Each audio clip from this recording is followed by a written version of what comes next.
जय माता दी। तो प्रेमी भक्तजनों, यदि आपकी कुल देवी आपसे रुष्ट हो गई है, नाराज हो गई है, आपका घर छोड़ दिया है, ऐसी स्थिति में आपको क्या करना चाहिए?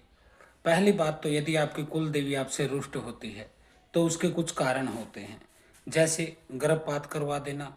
गर्भपात चाहे आपने अपनी स्त्री का कराया है, बहन का कराया है, या किसी अन्य स्त्री के साथ अवैध संबंध बना के, और जब बच्चा ठहर गया तो उसका गर्भपात कराया है। दूसरा, चोरी करने से, चाहे आप चोरी घर में करें चाहे बाहर करें। तीसरा, रेप करने से कुल देवी रुष्ट हो जाती है। चौथा, दूसरी जाति में भागकर शादी कर लेने से, यानी परिवार की सहमति के बिना भागकर शादी करना। ये चार चीज ऐसी होती है जिससे आपके कुल की प्रतिष्ठा को धक्का लगता है, आपके पूर्वजों का सम्मान खत्म होता है, उनको लगता है कि आपने नाक कटवा दिया है। ऐसे में आपकी कुल देवी रुष्ट होती है।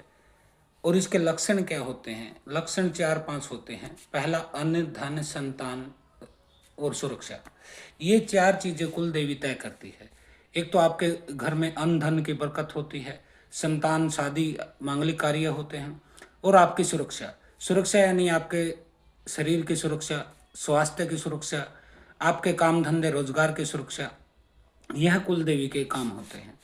अब यदि इन चीज़ों में आपको दिक्कत है, यानी कि काम धंधे में दिक्कत है, घर परिवार में कोई बीमार रहता है, पैसा डॉक्टरों के पास जाता है, मरीज दवाइयों में जाता है।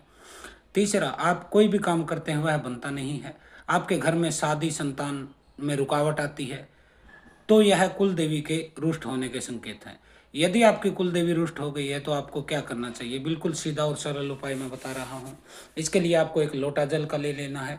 उसमें थोड़ी सी चीनी डालेंगे, एक चुटकी हल्दी डालेंगे, 2-4 दाने चावल के डालेंगे, 5 लौंग डालेंगे, और उस लोटे जल को आपको किसी नीम के पेड़ के पास ले जाना है। नीम का पेड़ आपके घर में भी हो सकता है, बाहर भी हो सकता है। यदि आसपास न हो तो आप एक गमला लेकर उसमें अपना नीम का पौधा लगा के अपने घर पर रख सकते हैं। अब इस प्रयोग को आपको शुक्रवार के दिन से शुरू करना है।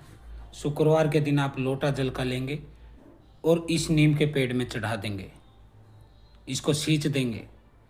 सींचते समय आपको बोलना है कि हे मेरे घर की कुल देवी, मेरे से या मेरे परिवार के किसी सदस्य से कोई गलती हो गई है जिसकी वजह से आप रुष्ट हो गए हैं, तो मैं उसके लिए आपसे क्षमा चाहता हूँ, माफ़ी मांगता हूँ।